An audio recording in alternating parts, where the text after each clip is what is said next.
Hi everybody, I am Thatnursingprof and welcome to my channel. In today's video we're going to be talking about cirrhosis. So let's get into it. So first of all, what is it? What's cirrhosis? It's fibrosis or scarring of the liver. So the way that this happens, the liver gets injured somehow. It could be infection, it could be chronic illness, whatever. Something has caused an injury to the cells of the liver. This causes cellular death and inflammation, which leads to the formation of scar tissue.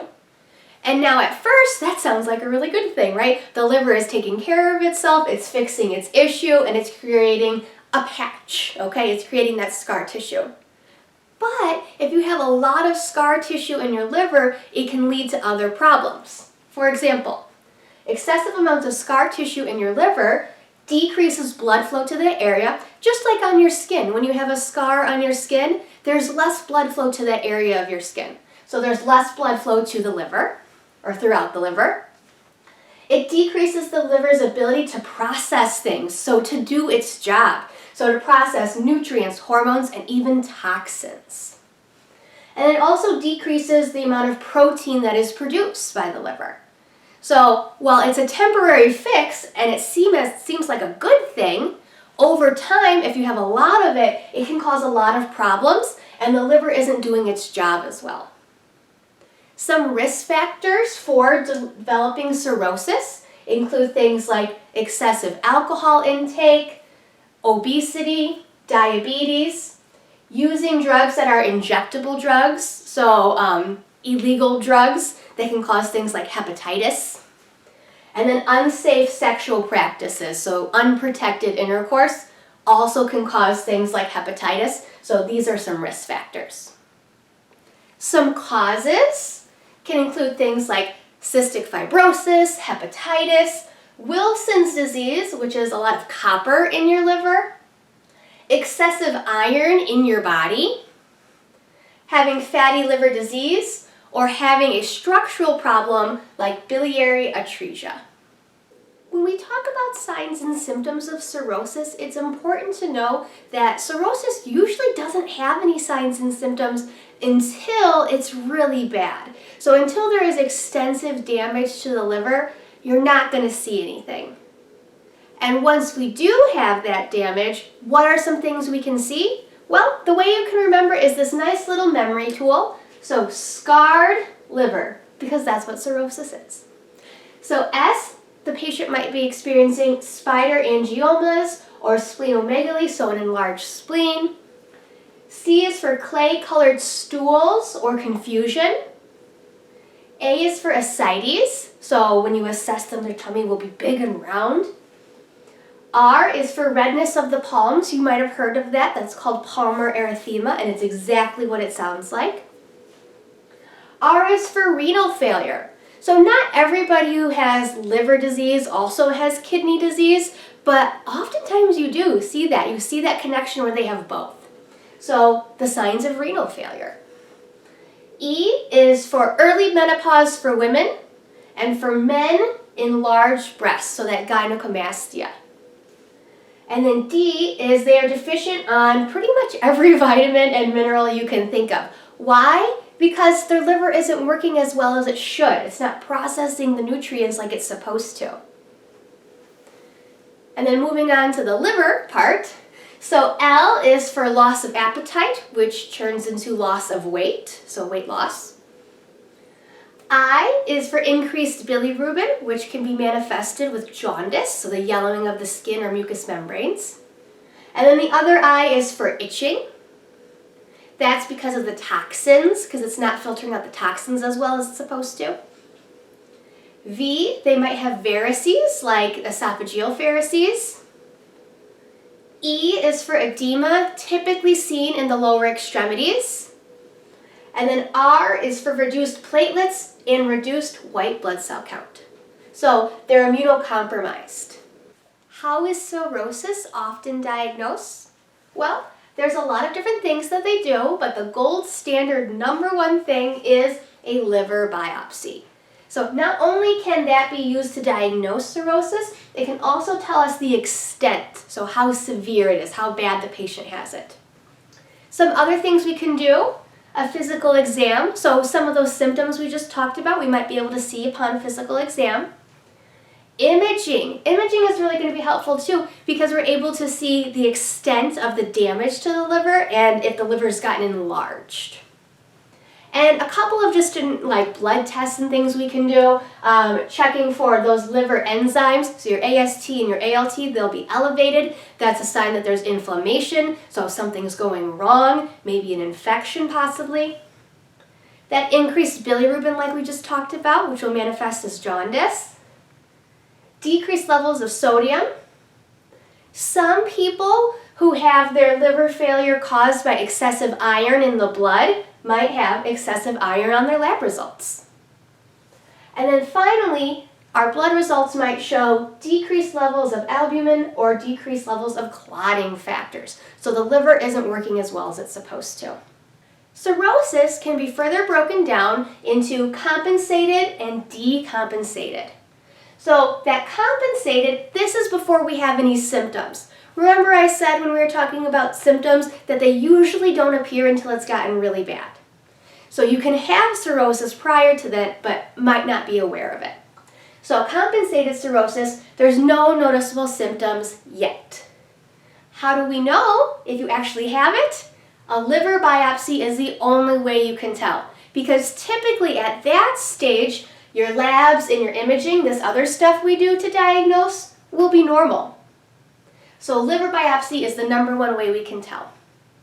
If it progresses and turns to decompensated cirrhosis, this is when we start having those noticeable symptoms. And yes, a liver biopsy is definitely going to tell us too, but all this other stuff, the physical exam, the imaging, and all these labs, now we're going to see changes, abnormalities in those, and that's going to help us diagnose decompensated versus compensated.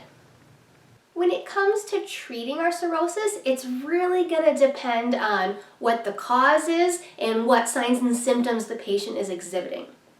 So we might not do all of these for every single patient. These are some things we could do depending. So let's talk about them. First of all, we talked about alcohol, drinking a lot of alcohol as being a massive risk factor for developing cirrhosis. So if that's the cause, we need to get them to stop, right? So treatment for that alcohol abuse, alcohol dependency, that right there, #1 priority, right?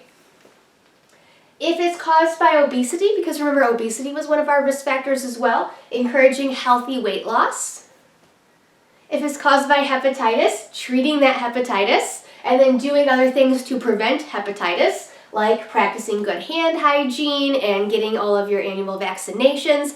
If you are not vaccinated against hepatitis, or you are, but it's worn off and you need to get a booster, definitely recommend that. High protein, low sodium diet, that's going to be a big help too.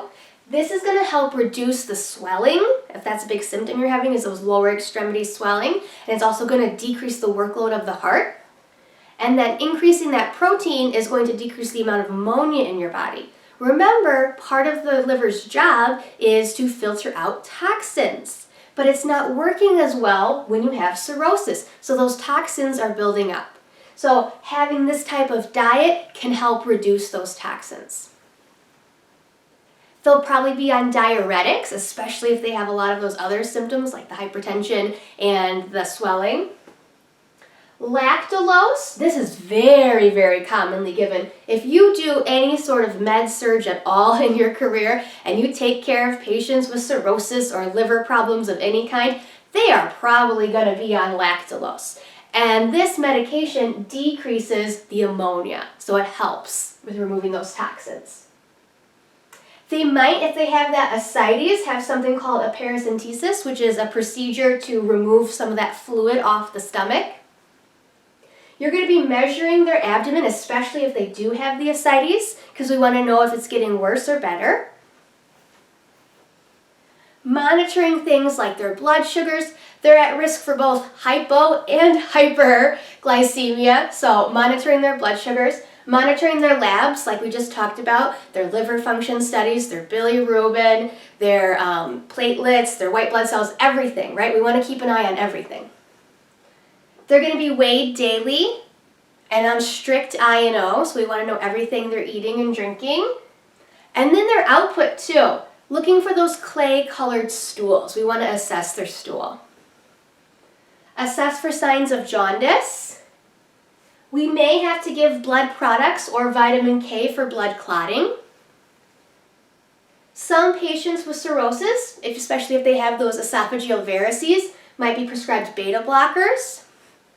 And then we also want to assess the swelling. Just like we wanted to assess the ascites, we want to assess the edema to see if it's gotten worse, better, if it's not changed at all, things like that. Because with patients like this, you can see these changes in a day, in a shift, right? So it's very important to be monitoring all of these things closely and helping them with these good health practices. The last thing I wanted to talk about were the complications. So the big one is portal hypertension. So high blood pressure in your portal vein, the portal vein of the liver. And why is this such a big deal? Because it can lead to the enlargement of the veins of the stomach, the esophagus, or the intestines. That's those varices we've been talking about. And why is that a big deal? Because if they're under too much pressure, those veins, they can burst and cause internal bleeding, which could potentially be life-threatening if it's not taken care of. So this is very important. We don't want this to happen. We want to prevent this complication of cirrhosis. So what can we do to help with that?